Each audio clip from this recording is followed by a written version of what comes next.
रोशनपुर नाम के गांव में चंदा और शांति नाम की जिठानी और देवरानी रहती थी। चंदा का पति बहुत पैसे वाला था। उनके पास किसी भी चीज की कोई कमी नहीं थी और उसके विपरीत शांति का पति बहुत ही गरीब और नशेड़ी था। शांति चंदा के घर में काम करके अपना घर चलाती थी। भाभी, घर पर खाने के लिए कुछ भी नहीं है। अगर आप थोड़ा खाना दे पाए तो बहुत मेहरबानी होगी। मुझे जो भी पैसे मिलते हैं वो तो आपके देवर नशे में उड़ा देते हैं। ये तुम लोगों का ना रोज रोज का ड्रामा हो गया है। अब देवर जी कमाते नहीं है तो मैं क्या करूं? तुम्हारा पति तो तुम्हारी सारी कमाई दारू में उड़ा देता है। रहने दो भूखा उसे। अरे ऐसे मत बोलिए भाभी, आप तो जानती ही हैं कि वो मन के कितने साफ हैं, पर इस बेरोजगारी के कारण उन्हें दारू पीने की लत लग गई है। अरे अपना ये रोना गाना बाद में कर लेना, पहले काम निपटा ले घर का। मेरा और टाइम खराब ना कर। जा गेहूं पीस ले, फिर तुझे कपड़े भी धोने हैं। शांति रसोई घर में जाकर गेहूं पीसने लगती है। पीसते पीसते कुछ गेहूं वहां कपड़ों में गिर जाते हैं, जिसे देखकर उसके दिमाग में एक आइडिया आता है। क्यों ना ऐसे ही थोड़े गेहूं मैं अपने पल्लू में बांधकर घर ले जाऊं, फिर एक बर्तन में जमा कर लूंगी और उसे पीसकर रोटी बना लूंगी। कुछ दिन तो ऐसे ही चलता रहा, मगर फिर एक दिन चंदा ने शांति को ऐसा करते हुए देख लिया। अरे पहले तो मुझे लगा तुम लोग बस गरीब हो, पर तुम लोग तो चोर भी हो। चोरनी कहीं की। मुझे तो लगता था तू गेहूं पिसती है, पर तू तो अपने पल्लू में गेहूं छुपा कर ले जाती है। निकल मेरे घर से। मुझे माफ कर दो भाभी, हमारे पास खाने के लिए एक दाना तक नहीं था, इसलिए मुझे ये सब करना पड़ा। अरे तुम लोग मेरे रिश्तेदार हो, इसीलिए दया कर कर तुझे मैंने अपने घर पे काम पर रख लिया, पर तू और तेरा पति हमारे खानदान का नाम मिट्टी में मिलाने पर उतारू हो चुके हैं। आपको मुझे जितनी गालियां देनी है दीजिए, मारना है तो मार भी लीजिए भाभी, पर मुझे काम से मत निकालिए। परिवार की बात है, वरना कोई और ऐसा काम करता ना तो धक्के मार कर कब से घर का बाहर निकाल दिया होता। रोते रोते शांति अपने घर चली जाती है, जहाँ उसका नशेड़ी पति कहता है, अरे कहाँ रह गई थी कामचोर? इतनी देर क्यों कर दी? आज पैसे लाई कि आज भी खाली हाथ वापस आ गई है? अपने हाथ दिखा। जरूर पैसे छुपा लिए ताकि मैं दारू ना पी पाऊं। नहीं जी, मैं आपसे क्यों छुपाऊंगी, और अभी आप दारू पीने की बात कर रहे हैं, उसी कारण तो आज हम लोगों की ये हालत हो गई है।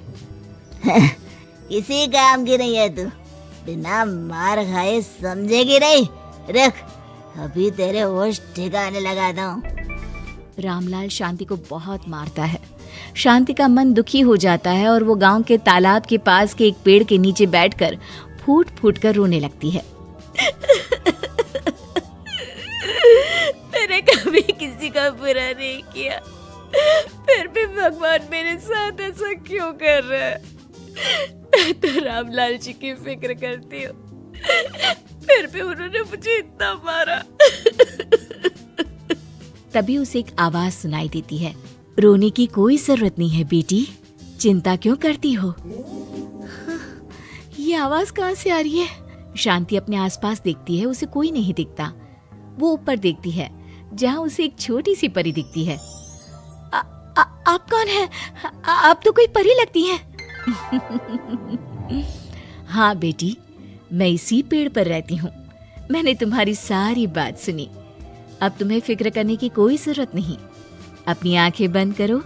शांति आंखें बंद करती है और जादुई परी अपनी छड़ी घुमाती है।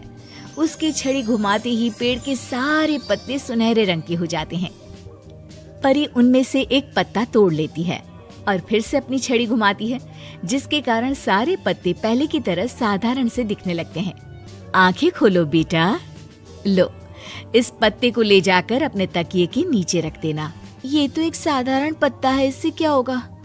ठीक है, अगर आप कहती हैं तो मैं इसे रख लेती हूँ। शांति उस पत्ते को लेकर अपने घर जाती है और अपने कमरे में तकिए के नीचे रखकर सो जाती है। सपने में उसे वही पेड़ वाली जादुई परी दिखाई देती है। बोलो शांति, क्या चाहिए तुम्हें?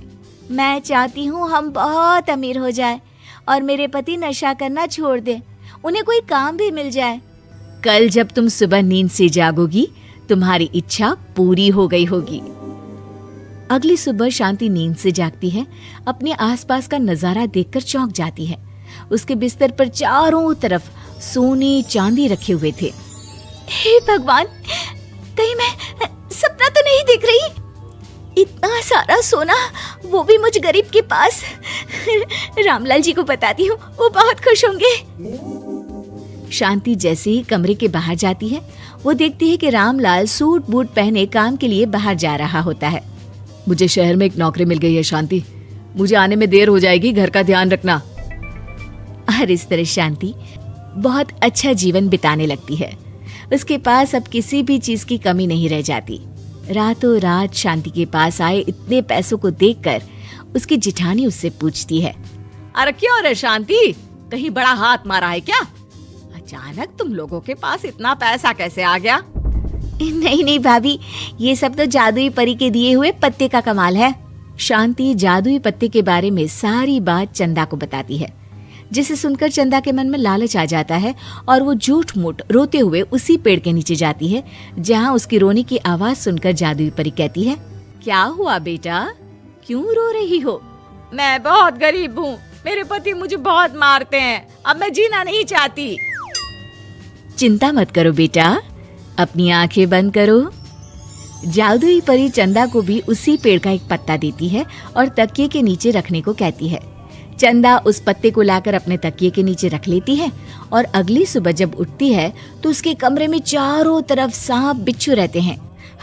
अरे बचाओ बचाओ, कोई मुझे बचाओ, ये कैसा पत्ता है जिसे लाने के बाद उस गरीब शांति के पास तो इतना सारा सोना आ गया और मेरे चारों तरफ ये सांप बिच्छू, अरे कोई बचाओ।